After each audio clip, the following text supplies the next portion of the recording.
Boa noite, pessoal, tudo bem? Estamos chegando por aqui hoje para falar de um assunto que eu nem gosto, né? Que é a repadronização funcional. Então vamos conversar um pouquinho sobre esse tema tão interessante, tão importante e que gera tantas dúvidas de tantas pessoas. Por isso, da iniciativa da gente fazer essa live hoje para responder alguns questionamentos, algumas dúvidas e coloco aí à disposição a vocês. Podem fazer as perguntas que forem necessárias, quais são os questionamentos, que a gente está aqui para poder esclarecer tudo para vocês nessa noite. Mais uma vez, quero agradecer a presença de todo mundo que está aí. E hoje a gente fez um esquema meio que praticamente de aula aqui, para justamente ser algo ilustrativo, ser algo muito prático, ser algo muito real, para que vocês consigam de verdade entender como funciona, para que serve, o que é a repadronização funcional, para quais profissionais, para quais clientes e para quais pacientes que ela é direcionada. Então fico muito feliz, muito grata mesmo por vocês estarem aqui hoje nesse bate-papo mais uma vez e para a gente sanar ali algumas dúvidas muito importantes e pertinentes. Primeiramente, o pessoal está chegando aí ainda, quero contar um pouquinho que eu lancei novamente o curso de 2020, né? Na verdade, a gente já tinha uma data mais ou menos prevista que não foi passada adiante por questões da pandemia, então lógico. Então nós tivemos uma nova reformulação do curso.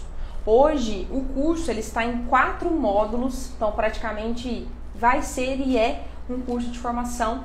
2 desses módulos serão teóricos, serão online para facilitar a presença de pessoas ao redor do mundo. Graças a Deus a gente tem pessoas muito interessadas ali, fora até do Brasil. E 2 módulos práticos presenciais. Mas os 2 módulos práticos presenciais irão acontecer no ano de 2021. Porque vai ter um espaço ali de tempo que tem algumas coisas que é surpresa.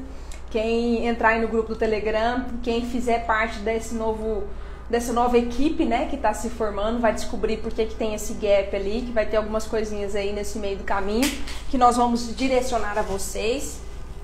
E esses módulos práticos, todos eles serão gravados. Então, mesmo que você não consiga vir a Goiânia, e a gente também está fechando algumas parcerias para levar o módulo prático para algumas regiões do Brasil, mesmo que você não consiga estar presente no módulo prático, você vai ter acesso aos vídeos integrais de tudo que for passado nesses 2 módulos práticos. E praticamente, mesmo que seja do ponto de vista online, terão muitos exemplos clínicos, né? Muitos exemplos práticos ali das nossas vivências e das nossas experiências práticas e clínicas. Então a gente vai ter sim mais de 70% do curso clínico e prático. E 30% de uma parte teórica, que na verdade quem está no grupo do Telegram já percebeu que já comecei a compartilhar e partilhar com vocês muitos conteúdos, muitos artigos científicos, inclusive livros ali, tem surpresas que a gente vai lançar para vocês lá no grupo específico de estudo que está no Telegram. Combinado? Então quem ainda não garantiu a sua vaga, sugiro que corra, tem lá uma pré-inscrição lá na minha bio, vão ser direcionados para o grupo do Telegram e depois a minha equipe vai tomar conta aí de vocês para direcionar da melhor forma possível. E estamos à disposição sempre. Bom, pessoal, como eu disse, por que a gente vai falar dessa metodologia hoje, por que a gente vai falar da repadronização? Porque ainda existem muitas dúvidas em relação a todo esse contexto. Então, a primeira história, na verdade, a primeira situação que eu preciso trazer para vocês, de onde é que surgiu essa ideia da repadronização funcional. E não tem como eu falar da repadronização sem falar da minha experiência, sem falar da minha vida. Então sim, eu vou contar um pouquinho para vocês o porquê e como, em meio ao que surgiu essa ideia da repadronização. Em meados de 2011, 2012, eu acabei sofrendo um acidente de carro. E nesse acidente de carro eu tive 2 fraturas na coluna. Eu tive uma fratura a nível de C7 e a nível de T1. Eu acabei ficando 1 semana internada, hospitalizada, e eu, de fato, gerou um edema medular, então eu perdi os movimentos dos braços e das pernas. Eu fiquei 6 meses na cadeira de rodas, então eu tinha me formado já há algum tempo, eu já era fisioterapeuta. O acidente foi um acidente em que uma pessoa passou no sinal vermelho e bateu no meu carro, e aí o carro não tinha, né, airbag, etc. E eu tive um efeito chicote. E aí teve essa fissura ali nas vértebras C7 e T1. e, consequentemente, teve edema medular, quebrei o pé e etc. Teve várias situações nesse acidente. Que, na verdade, eu não falo nem que foi um acidente, eu falo que foi um incidente, porque, graças a ele, eu tive a oportunidade de doar, de dedicar 6 meses da minha vida para estudar o que tinha acontecido comigo e por que muitas coisas que as pessoas falavam para mim não estavam dando certo e por que muitas coisas, enquanto profissional, a minha postura e a minha conduta em relação aos meus pacientes não davam certo. Então, dentro desse contexto em que eu precisei da fisioterapia enquanto paciente, eu me deparei com 2 cenários. Um cenário em que eu estava dependente, debilitada, e eu tinha um diagnóstico clínico, que era uma fratura na vértebra, tal, edema medular, etc. E o prognóstico, e o que ia ser dali pra frente, a gente não sabia. No outro cenário, eu como profissional fisioterapeuta, falei, não é possível que eu formei um negócio e eu não vou conseguir resolver o meu problema. Porque eu tinha dores homéricas, e a dores, eu não sei se vocês todos já tiveram, mas as dores neurais, né? A dor no nervo, como se diz, vamos dizer assim, é uma dor muito lacinante, assim. Eu tinha dores muito grandes, tinha pontadas muito grandes, e se eu tivesse em pé eu caía no chão, porque eu perdi totalmente a força ali, a condução neural da parte motora e também sensitiva. Então, dentro desse contexto, é que nasce um estudo, uma investigação de como é que eu conseguiria resolver o meu problema. Porque eu não simplesmente aceitei que eu tinha um diagnóstico clínico de fratura, edema medular e que um prognóstico era um ponto de interrogação. Eu queria que fosse diferente comigo. Começou esse primeiro questionamento. E o segundo questionamento que eu fiz, então eu coloco aqui que isso tudo surgiu num processo de autoanálise, num processo de autocrítica e num processo de questionamento próprio e pessoal muito grande. E o outro cenário é que eu percebi que durante o meu processo de formação na graduação, eu fiz estágio na fisioterapia. Eu trabalhei 2 anos numa clínica muito grande e depois, quando eu me formei, também trabalhei lá durante longos períodos. E lá eu percebi o seguinte, a gente avaliava e a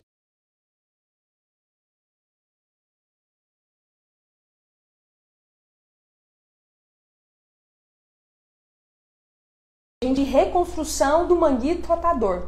Eu tenho protocolo de prótese de quadril, eu tenho protocolo de entorse de tornozelo.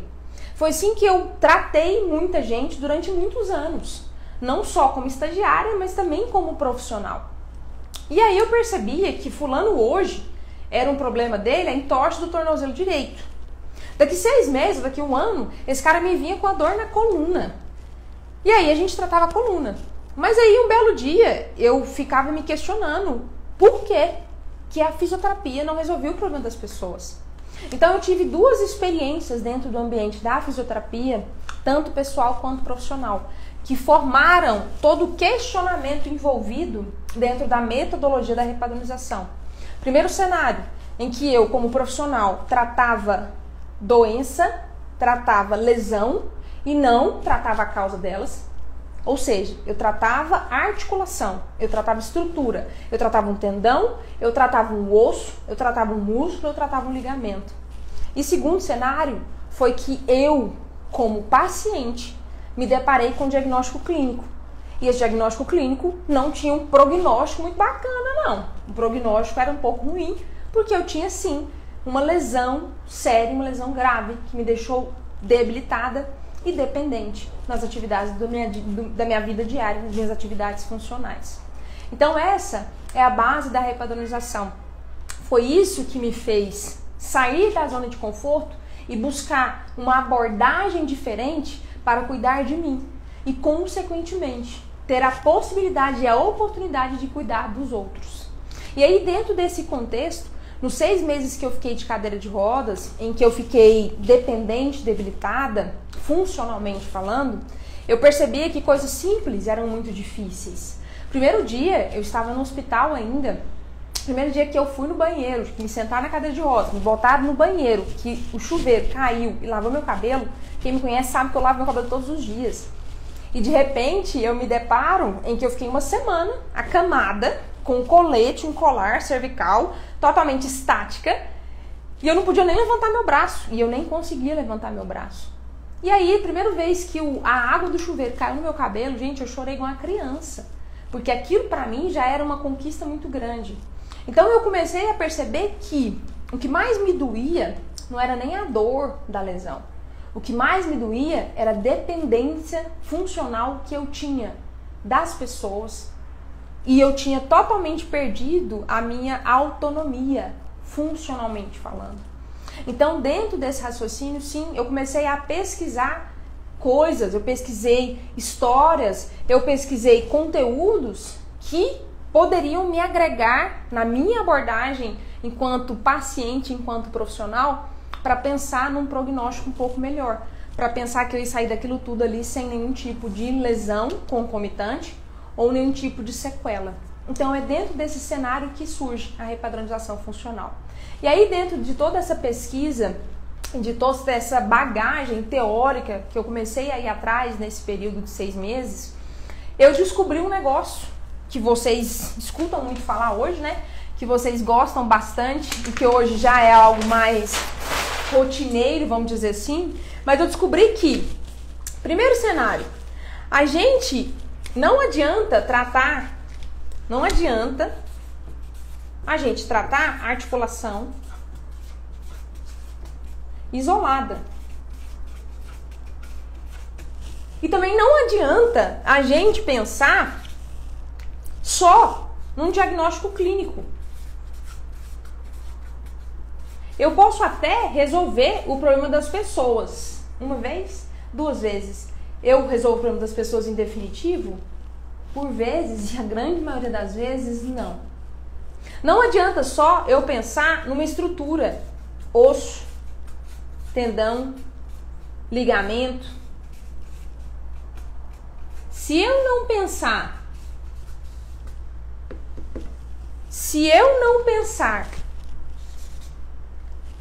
num corpo, se eu não pensar que esse corpo precisa desempenhar funções, se eu não pensar que para esse corpo desempenhar as funções, esse cara precisa de movimento, esse cara precisa de fluidez, vocês vão me desculpar, mas eu não resolvo o problema de ninguém, não. Porque aqui eu não trato a causa do problema, eu trato a consequência dele. Aí vocês podem falar assim pra mim, mas Natália, uma fratura, o que o osso tem culpa desse negócio? E aí? Será que nós, enquanto profissionais da saúde, enquanto profissionais do movimento, em que a gente sabe que o nosso corpo ele vive em constante movimento, será que todos os nutrientes que são carregados pelo nosso sistema circulatório, pelo nosso sangue, será que esses nutrientes chegarem no osso e deixar esse osso mais forte, isso não tem nada a ver comigo? Enquanto profissional do movimento, enquanto profissional da saúde? E aí a gente começa a perceber que quando eu vou olhar para uma estrutura só, eu não descubro a causa do problema. Eu simplesmente, por vezes, eu acompanho o momento agora como se esse indivíduo não tivesse uma história. Como se esse indivíduo não tivesse um histórico de lesões, de traumas, de incidentes ou até de acidentes. Então a gente tem que ter muito cuidado e ser muito cauteloso quando a gente vai avaliar uma pessoa. Porque eu preciso entender todo o contexto em que ela está inserida e toda a história que ela traz com ela. E muitas histórias são conscientes, ok? Mas e as que não são?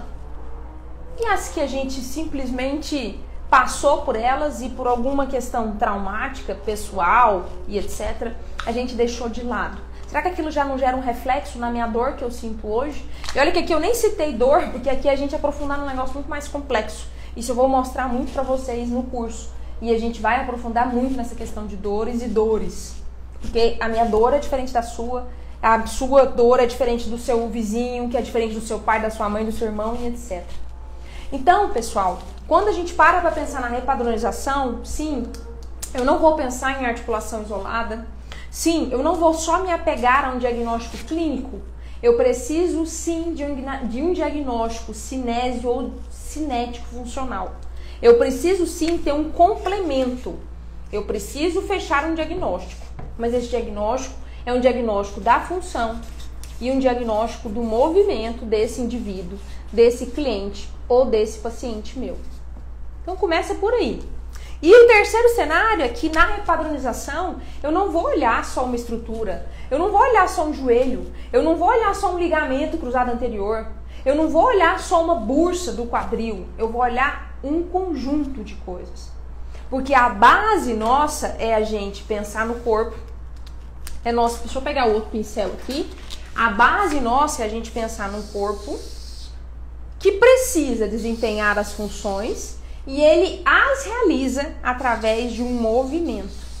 E esse movimento tem que ser fluido. Esse movimento tem que ser fluido. Se não existe fluidez, se não existe eficiência na transmissão de força e de energia, alguém vai sair daqui prejudicado. Começa por aí, essa linha de raciocínio tão complexa. E aí quando a gente parou a pensar em fluidez, não tem como eu deixar de falar dos nossos sistemas fisiológicos. A gente tem vários sistemas no nosso corpo. E eu costumo brincar que na repadronização a gente vai tratar um sistema humano. Esse sistema humano vai envolver um monte de coisa. Vai envolver sistema digestivo, porque eu vou avaliar, eu vou questionar, eu vou investigar o meu cliente. Você tem refluxo? Você tem intolerância? Aqui vai entrar na parte digestiva, mas tudo bem. Você tem refluxo? Você já fez cirurgia? Você já teve hérnia? Como é que funciona?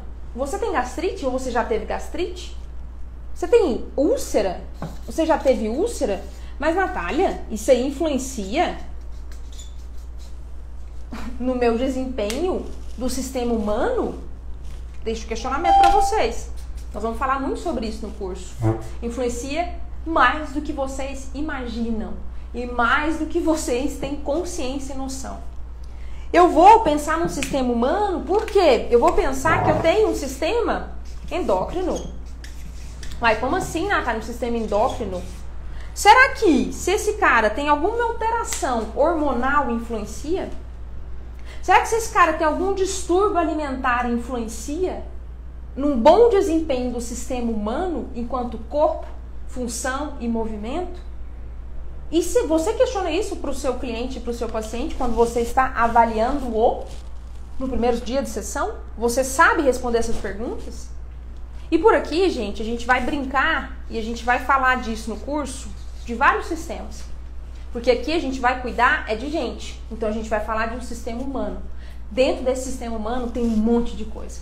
Não tem como eu isolar para falar que nós, profissionais do movimento, só trabalhamos com o sistema músculo-esquelético.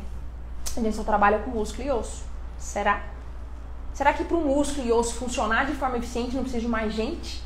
Então aqui eu falo para vocês dos 3 sistemas que são sim a base para uma boa função e para um bom movimento também, não só. Aqui eu preciso falar dos nossos sistemas integrais.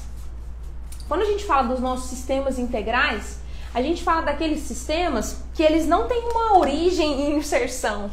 A gente não tem um começo e um fim, como eu tenho no meu músculo. A gente tem um sistema que se eu tirar eles do nosso corpo, ele vai continuar ali na mesma continuidade. E a gente tem 3 sistemas desse no nosso sistema humano.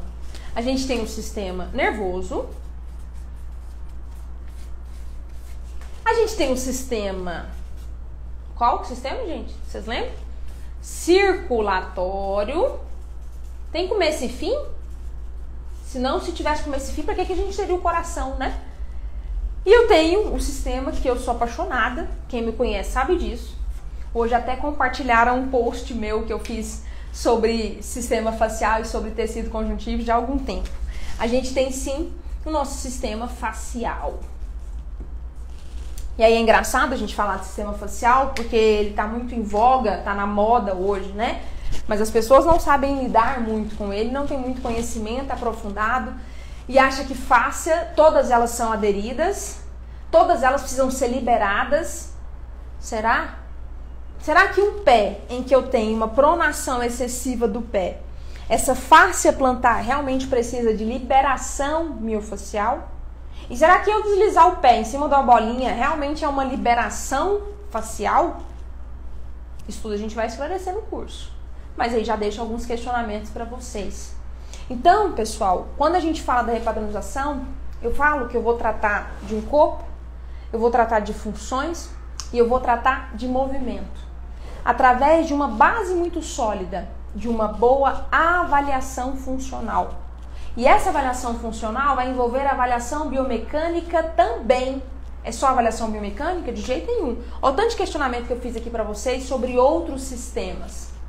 Porque a minha avaliação funcional do movimento, ela vai envolver um sistema humano. E esse sistema humano envolve estruturas muito complexas. Envolve um monte de sistemas que precisam estar funcionando de forma eficiente para que a gente tenha um equilíbrio, para que a gente tenha uma homeostase, que é a base do nosso funcionamento do nosso corpo. E sim, existem alguns sistemas que a gente vai aprofundar um pouco mais sobre ele, que a gente vai estudar um pouco mais sobre eles, que são esses 3 sistemas: nervoso, circulatório e facial. E qual a influência desse em relação ao outro? E qual a interferência de um em relação ao outro? Se um cara não está funcionando bem e outro cara está funcionando demais, será que isso gera algum desequilíbrio? Será que isso pode me predispor a algum tipo de lesão? Algum tipo de dor? Será que existe uma adaptabilidade se eu tenho alguma lesão, alguma dor crônica? E como acontece essa adaptabilidade? Isso tudo a gente vai discutir dentro de todo o processo do método de repadronização. Porque essa é a base da minha conduta já há alguns anos. Como eu disse, uma conduta que eu comecei por mim. E eu estou aqui hoje na frente de vocês. Graças a Deus não tenho dor nenhuma dentro do meu histórico de lesões, que a da coluna não foi a primeira. Então, pessoal, aqui eu já deixo para vocês alguns tipos de esclarecimento do que é, como surgiu a repadronização funcional. E aí tem alguns questionamentos que as pessoas me fazem demais. Natália, mas então, peraí. A repadronização vai tratar um sistema humano. A repadronização funcional, ela vai tratar um sistema humano. Ok? Que eu vou trabalhando é com gente. E ela trata esse sistema humano, a gente já falou, através de uma boa avaliação funcional. Essa avaliação funcional, como eu disse, vai envolver só sistema nervoso, sistema circulatório, sistema facial? Não, vai envolver um monte de gente, que isso fica numa outra oportunidade para a gente conversar. Perfeito. E aí, um questionamento muito comum e que eu escuto sempre. Mas então, Natália, para quem que ela serve? Eu trabalho com respiratória. Para mim, a repadronização, ela pode agregar alguma coisa? E aí eu pergunto para vocês, hoje o que se fala muito na abordagem da reabilitação respiratória e até na reabilitação cardíaca, o que se fala em voga, o que está mais alto, ainda mais nesse cenário que a gente está vivendo de pandemia, é a famosa reabilitação funcional, do ponto de vista cardíaco e do ponto de vista pulmonar ou respiratório. Então, pessoal, quando eu falo que a repadronização tem como base uma avaliação funcional, em que a gente vai abordar o corpo, as suas funções através do movimento, essa abordagem serve para qualquer um de vocês, de qualquer área dentro da fisioterapia, dentro da educação física. E, sim, eu já dei muitas aulas para médicos, para eles entenderem como que é esse processo de reorganização do movimento e das funções dos diferentes sistemas humanos. Isso eu falo de médico, ortopedista, isso eu falo de médico, especialista em dor, isso eu falo de médico, reumatologista. Então, quando a gente começa a entender a complexidade que é o meu corpo, a gente começa a entender a necessidade de nós profissionais sermos complexos na nossa conduta e na nossa intervenção. Porque trabalhar com protocolo e trabalhar com articulação isolada e trabalhar apenas com fortalecimento de um grupo muscular, será que isso realmente me restabelece uma função e um equilíbrio de todos os sistemas que nós falamos? Será que isso é suficiente? Eu deixo o questionamento para vocês. O que vocês acham? Eu tenho certeza que todos vocês aqui têm experiências e vivências práticas em que vocês percebem que parece que o treino não tá indo. Nossa, esse paciente aqui, esse cliente meu aqui, vou falar, viu? Eu tento fazer cadeira extensora com ele, mas a dor dele na patela não acaba. E aí, o que eu faço? Eu deixo de fazer cadeira extensora. Ué, mas será que realmente assim funciona? Nossa, eu tento fazer agachamento com esse paciente, mais com esse cliente meu, mas a dor na lombar dele, Natália, pelo amor de Deus, não acaba. E ele ainda fala pra você, eu não vou fazer mais esse exercício, porque esse exercício tá me dando dor na coluna. A culpa é realmente da dor? A culpa é realmente do exercício? Ou a culpa é de uma ineficiência no equilíbrio dos sistemas? E só que eu não sei tratar isso, porque eu não sei avaliar isso. Você que está aí me assistindo, profissional do movimento, não sabe trabalhar o movimento. Porque a gente só pensa no movimento como um sistema músculo-esquelético. E hoje em dia está falando um pouquinho sobre sistema facial. E esquece do resto. Eu costumo sempre brincar com os meus alunos, com os meus pacientes, e que não adianta nada eu plantar num terreno infértil. O que adianta eu plantar num terreno que não tem qualidade no sangue que ele carrega? Me explica, vocês. O que adianta eu plantar num terreno em que eu não tenho um sangue com qualidade básica que seja de hemoglobina? Olha o que eu tô falando. Se esse cliente seu tem anemia, será que ele vai conseguir carregar oxigênio para os tecidos de uma forma eficiente? E você já perguntou se ele tem anemia? Você perguntou se ele já teve anemia? Você já perguntou por que ele teve anemia? Durante quanto tempo? Se ele precisou tomar algum tipo de reposição? Ou se não, sua alimentação já estabilizou a taxa ou as taxas dele? Então, quando a gente pensa, gente, em trabalhar com gente, isso é difícil demais. É difícil pra caramba. Se você não sabe o que você está fazendo, vai mudar de profissão. Vai mexer com outra coisa. Porque a realidade que eu vejo hoje na rotina prática clínica e dos meus colegas é que a gente está vendo pessoas que acham que trabalhar com pessoas é simplesmente trabalhar com músculo, osso e fáscia. E não. É muito mais coisa envolvida e graças a Deus que a gente tem mais coisa envolvida, né? Porque senão a gente ia sair aí lesionando todo mundo, ia sair aí em desequilíbrio e descompensado, vamos dizer assim, de forma constante. Então, outra pergunta que eu respondo para vocês, como eu disse, que é um questionamento muito grande. Para quem que é essa tal dessa repadronização funcional? Para todos os seres humanos. Porque aqui eu não vou me apegar a um diagnóstico clínico. Eu já tive paciente com traumatismo craniano, eu já tive paciente com derrame, eu tenho paciente com paralisia cerebral, eu já tive e tenho paciente com doença pulmonar obstrutiva crônica, eu já tive paciente pós-Covid, eu já tive paciente com pós-cirurgia plástica. Na verdade, isso é muito comum, mais do que a gente imagina. Eu até fiz alguns posts nesses dias aí falando sobre fibrose e sobre, na verdade, sobre cicatrização, né? Isso a gente vai falar muito no curso, porque tem muitas estratégias bem bacanas que eu vou ensinar para vocês lá durante a abordagem prática pra gente trabalhar esse tecido facial e esses tecidos ali, pele, etc, de uma forma mais harmônica e eficiente. Então eu já lido e já lidei com pacientes com diferentes diagnósticos clínicos. E quando eu pego um paciente com um diagnóstico clínico, por exemplo, sei lá, lesão medular completa, eu não olho para a lesão medular completa. Eu não olho para o problema desse cara. Eu não olho para o ponto dele mais fraco. Eu vou olhar nas potencialidades. Eu vou olhar dos pontos mais fortes que eu posso estimular e desenvolvê-lo, para que ele consiga ter mais eficiência e independência funcional.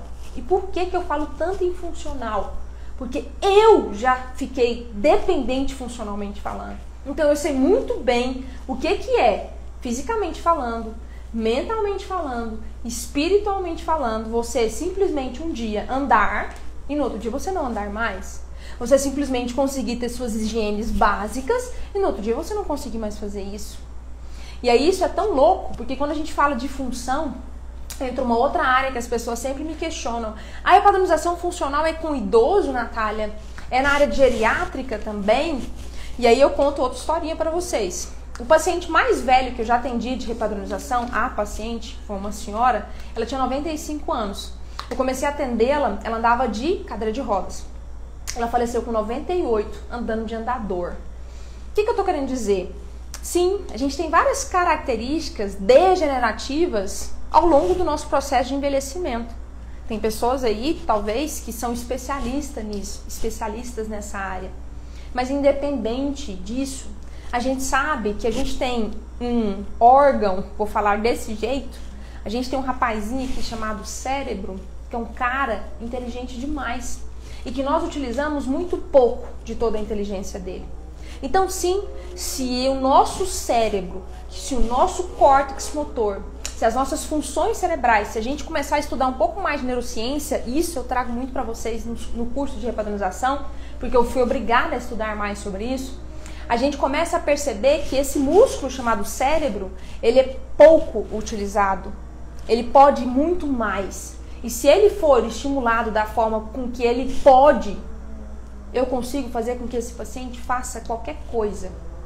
Deixo uma sugestão até de documentário para vocês assistirem no Netflix, chamado Poder da Mente. Esse documentário fala do tanto que esse carinha aqui, esse músculo do cérebro, que eu gosto de chamar de músculo, esse músculo chamado cérebro, ele tem um poder que vocês nem imaginam. Por isso que hoje eu defendo muito a abordagem multidisciplinar e interdisciplinar. Eu sei que eu talvez, e a grande maioria das vezes, isso eu sou muito realista, em que eu não vou conseguir resolver o problema desse cliente, esse paciente meu sozinha. Eu preciso de uma equipe de psicólogo, nutricionista, médico, educador físico, terapeuta ocupacional e até farmacêutico, porque tem uma outra surpresinha aí que nós estamos organizando agora. Quando a gente pensa na parte da farmácia, as interações medicamentosas, eu não sei se vocês já pensaram nisso, eu sou meio investigativa, né? Eu penso e raciocínio sobre tudo. As interações medicamentosas podem gerar um desequilíbrio sistêmico, pode fazer com que esse cara tenha menos absorção de vitamina D, pode fazer com que esse cara tenha menos produção hormonal, então isso pode sim afetar todo o conjunto e todo o equilíbrio do sistema humano. Então tem muita coisa que a gente vai conversar no curso, mas é muita coisa, esse curso está muito mais completo, está muito mais complexo e está muito mais, vamos dizer assim, muito mais global para vocês que querem ser profissionais e se tornarem profissionais diferenciados. Tanto é que a maioria das pessoas que já fizeram o curso estão fazendo novamente, já garantindo a sua vaga, porque eles sabem que tem muita inovação e muita tecnologia para a gente poder trabalhar dentro dessa trajetória agora que nós tivemos essa oportunidade de reorganizar e de remodelar nessa pandemia. Então, para a gente poder ir caminhando para o finalzinho, e eu quero ver o que vocês têm de perguntas aí, é importante a gente falar que a padronização, a gente vai trabalhar como base uma boa avaliação funcional do movimento. E quando eu falo do movimento, eu estou falando de uma coisa muito mais ampla e muito mais complexa. Não pensem só no movimento, pensando em osso, músculo e tecido conjuntivo. Quero que vocês pensem muito mais abrangente. Isso a gente vai falar muito no nosso curso. Segundo cenário, a partir de uma boa avaliação, eu vou ter dados qualitativos e quantitativos do que meu cliente, meu paciente precisa. Ah, seus fatores são mais biomecânicos? Você está precisando realmente de estratégias para corrigir as suas disfunções do movimento? Ou você está precisando ir no endocrinologista para reequilibrar alguma coisa? Ou você está precisando ir no nutrólogo, nutricionista, para você poder reorganizar outros aspectos da sua vida? Porque sozinha aqui eu não vou conseguir melhorar essa incidência, essa cronicidade do seu processo inflamatório. Ou você vai precisar ir no médico, fazer um trabalho de uma intervenção revolucionária que hoje a gente tem, graças a Deus, conhecida como neuromodulação. E ela, eu quero estudar no meu doutorado, todo mundo aí que me conhece e meus grandes parceiros médicos aí que trabalham nessa área sabem disso. Então, tudo isso, pessoal, a gente vai tirar de dados da minha avaliação. Por isso que hoje, lá na empresa, nosso CEM, nosso Centro de Excelência do Movimento, LAB, nosso CEM, Laboratório de Avaliação Biomecânica, ele trabalha a avaliação biomecânica também. A gente não faz só isso. Uma das coisas que nós temos realizado muito hoje são os próprios testes genéticos. E aí no curso eu quero trazer isso para vocês, porque eu fiz o meu teste genético. E aí eu quero trazer algumas informações aí muito bacanas que a gente pode trazer para agregar ao meu perfil do paciente e também agregar a minha conduta. Que eu sei se esse cara tem mais predisposição ou mais facilidade, predisposição para lesão, ou mais facilidade para um tipo de exercício ou outro. Então tem tanta coisa que a gente vai trazer que vocês nem imaginam. Enfim, a partir de uma boa avaliação, que vai envolver um monte de coisa, a gente vai tratar e vai traçar, a gente vai traçar uma estratégia corretiva. E essa estratégia corretiva talvez não vai ser só comigo, Talvez vai ser com o médico junto, com o nutricionista junto, com o psicólogo junto, com o educador físico, que eu ando de mãozinha dada aqui, graças a Deus, com vocês. Então isso tudo vai ser norteado depois de uma boa avaliação. Beleza. Dentro do ponto de vista de nós, profissionais do movimento, Natália, a gente vai ter ali estratégias para estimular de forma mais eficiente um movimento, um controle motor, uma qualidade da função do sistema facial, uma qualidade da função muscular, uma qualidade óssea. Então, através dessas estratégias, nós vamos repadronizar o movimento, consequentemente as suas funções. O que é isso? É a gente reprogramar o nosso cérebro através do movimento. É eu fazer com que eu andar correto, eu vou pensar para isso, eu tenho que andar correto. Tô pensando, consciência corporal. Tô pensando que eu tenho que andar correto. Tô pensando que eu tenho que andar correto. Tenho que pisar com o meu pezinho, nananana. Tô pensando. Daqui uns dias é igual dirigir carro. Eu estou andando corretamente, mas eu não estou pensando mais. Eu não preciso levar esse estímulo lá no meu córtex motor, percorrer um caminho tão longo, coitado, para depois eu ter uma resposta. Eu já consigo mandar esse estímulo, como virou automatismo, como ele virou automatizado, esse movimento harmônico e fluido, eu já consigo chegar ele aqui no meu tronco cefálico. Então, opa, o negócio é play, é igual dirigir. Eu não paro para pensar mais para fazer o movimento correto. Eu simplesmente o faço. E a gente consegue, sim, reprogramar o movimento, consequentemente, reprogramar as funções, independente de um diagnóstico clínico, porque nós vamos estimular quem precisa ser estimulado, corrigir quem precisa ser corrigido, incentivar quem precisa ser incentivado, buscando sempre eficiência, fluidez e o equilíbrio. Porque nós estamos trabalhando com um sistema humano e esse sistema humano envolve um monte de coisa e um monte de gente. Tudo bem, pessoal? Tem alguma pergunta aí, meu povo? Tem algum questionamento? Tá tranquilo? Quanto tempo nós temos aí ainda? 5 minutos, 10 minutos? Beleza. Pessoal, se tiver alguma pergunta, algum questionamento, estou à disposição, mas eu acho que ficou mais claro para quê, para quem, quando e como serve a repadronização. A repadronização nós utilizamos para todos os seres vivos, para todos os diagnósticos clínicos. Ela pode somar as condutas de outros profissionais de forma muito efetiva, muito complementar e muito eficiente.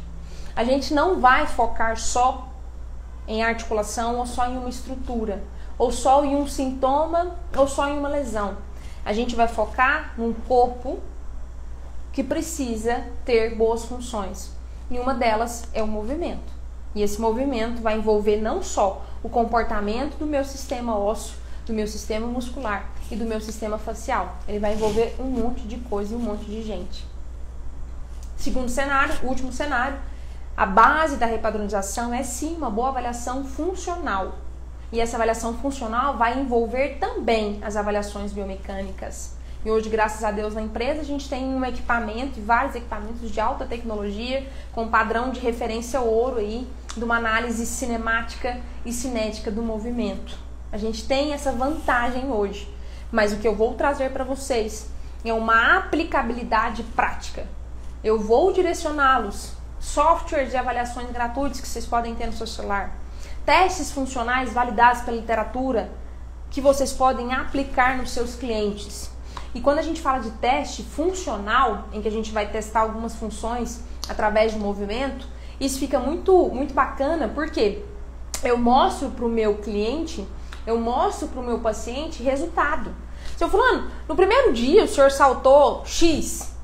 Hoje, depois de 15 dias que a gente está fazendo um processo de acompanhamento, o senhor está saltando 10 vezes X e o senhor não está tendo mais dor. Então, existem muitos testes validados pela literatura, pela ciência, que são de uma fácil aplicabilidade, com custo zero, praticamente, em que a gente tem um resultado sensacional, em que eu consigo provar para o meu cliente, para o meu paciente, que eu ofereci para ele resultado. Tudo bem? Deixa eu pegar aqui para ver. Os testes musculares são utilizados, são músculos isolados? Também. Pode ser que seja necessário a gente realizar alguns testes com músculos isolados, mas a gente não prima por isso. A gente prima sempre por avaliar função e movimento. Quando a gente pensa em músculo isolado, foi bom a Renata ter comentado sobre isso, que é muito interessante o seguinte. Primeiro cenário, uma coisa é eu ter qualidade na função muscular. A outra coisa é eu ter um músculo de verdade forte. Vou te dar um exemplo. A gente tem aqui o músculo do quadríceps. Quadríceps são 4 músculos que estão juntos para desempenhar a mesma função, que é a extensão do joelho. E também, lógico, flexão de quadril. Isso eu não vou entrar nesses detalhes. Enfim, será que quando eu faço extensão do meu joelho, os 4 músculos do meu quadríceps estão funcionando de forma harmônica e equilibrada? Será que o tempo de contração desses 4 músculos, eles estão simétricos, eficientes, iguais? Será que durante a minha corrida eu tenho os 4 músculos do meu quadríceps funcionando de forma equilibrada, harmônica, eficiente, na mesma velocidade, no mesmo tempo de contração e no mesmo tempo de fadiga? E, Renatinha, infelizmente não. E aí, por si só, essa ineficiência numa qualidade de contração de um grupo muscular, a gente pode ter alguma disfunção do movimento, que seja um valgo dinâmico do joelho, por exemplo, que seja uma crepitação, por exemplo, que seja uma pronação excessiva do pé, por exemplo, e por aí vai. Então, a gente tem que pensar não só em volume muscular e não só no músculo isolado. Eu tenho até uma atleta agora de fisiculturismo, uma atleta que compete, ela é um top das galáxias, quase que eu falei o nome dela aqui. Enfim, ela tem muito músculo, ela é muito forte, mas ela não tem qualidade nas funções musculares. E isso fez com que ela desenvolvesse uma dor crônica, uma tendinite glútea que tinha 5 anos que ela tinha essa dor na bunda que não melhorava. E que atrapalhava ela conseguir fortalecer e ganhar hipertrofia na musculatura do posterior e da bunda. Tanto é que ela falou pra mim, Natália, meu posterior é horrível, eu adoro posar de frente, mas quando pede pra poder posar de costas, que é a famosa gotinha, e na verdade a gotinha que vale muito mais ponto no fisiculturismo, ela falava assim que ela ficava chateada porque ela sabia que a nota dela ia ser lá embaixo. E isso acontecia por quê? Porque ela não tinha eficiência na qualidade da contração muscular. Então isso sim eu vou ensinar vocês a avaliarem e acima de tudo a intervir para corrigir isso em relação aos clientes e os pacientes de vocês. A repadronização, show de bola! A repadronização pode ser aprovada para adaptação à prótese? Sensacional, doutor Joelso. Joelso, vou te dar um spoiler, tá? Já que você está aqui, meu grande amigo, aluno, nós estamos organizando um evento para amputados e realizado para mostrar para vocês o tanto que a abordagem de próteses e órteses tem trazido para a nossa profissão. Uma tecnologia que vocês nem imaginam. Não sei se vocês assistiram Fantástico alguns dias atrás, que falou sobre a superprótese. Então sim, com a Ju, acho que a Juliana tá aí, não sei, mas nós estamos organizando um evento sensacional. Por quê? Através de muita conversa já, a Ju já intensifica e já trabalha com muitos clientes amputados dentro dessa reorganização do movimento e reajuste de próteses. Lógico que a nossa realidade tecnológica ainda não é, né, modos Estados Unidos e modos exterior, mas a gente consegue ter resultados sensacionais e facilitar demais a adaptação desses clientes, desses pacientes e sem tantos prejuízos funcionais. Então sim, doutor, tem muita coisa boa que a gente já está experimentando, experienciando e vai ter um evento para falar sobre isso, muito em breve. Fica o spoiler aí pra vocês, tá bom? Mais alguma coisa? Não? Tudo bem? Gente, vamos me despedindo por aqui. Agradeço demais a presença de cada um. Espero ter contribuído um pouquinho com vocês para que vocês tenham mais clareza do que é repadronização. Isso aqui é meu filho que nasceu há alguns anos atrás. A base da repadronização, que é a avaliação, uma das coisas que eu fiz no meu mestrado foi provar a eficiência dos testes funcionais. No meu mestrado eu fiz a avaliação com o dinamômetro isocinético, que é padrão ouro para avaliar força, e fiz a comparação no pós-operatório de LCA, com 6 meses de pós-operatório. Eu fiz vários testes funcionais, FMS, Hope Test, um monte de coisa. E o resultado do mestrado é que os testes funcionais, eles conseguem ser norteadores da volta à função, de uma volta com qualidade para o desempenho esportivo, com uma volta para o movimento, ele consegue ser muito mais fidedigno do que uma avaliação de força pura. Então a gente tem que ter muito cuidado. A gente avaliar um ser humano, a gente vai avaliar um ser humano e todos os sistemas envolvidos. A força é uma das características e uma das valências físicas que esse ser humano precisa ter. Ela sozinha não me diz, não é uma diretriz e um direcionador sozinho de boas funções e de bons movimentos. Cuidado com isso. Eu acabei de dar esse exemplo aqui agora em relação à questão dessa atleta de fisiculturismo, tá? Então, dentro desse cenário, eu trago a repadronização para vocês, que eu tenho vivenciado, eu tenho experienciado e eu tenho praticado e tenho resultados fantásticos. Então, dentro do curso da metodologia, eu vou trazer tudo de embasamento teórico, tudo de embasamento prático, tudo de experiência, de esclarecimento, de questionamento dos casos de vocês, práticos e clínicos, para que vocês tenham e consigam fazer no dia a dia uma abordagem revolucionária para tratar um ser humano, não tratar uma dor, não tratar só uma lesão ou só uma disfunção do seu padrão de movimento. Muito obrigada pela presença de todos, estamos à disposição, minha equipe está aí para o que vocês precisarem e vamos que tem muita coisa boa aí para a gente fazer junto, muitos eventos novos. Beijo, gente, boa noite, fiquem com Deus e até a próxima. Tchau, tchau.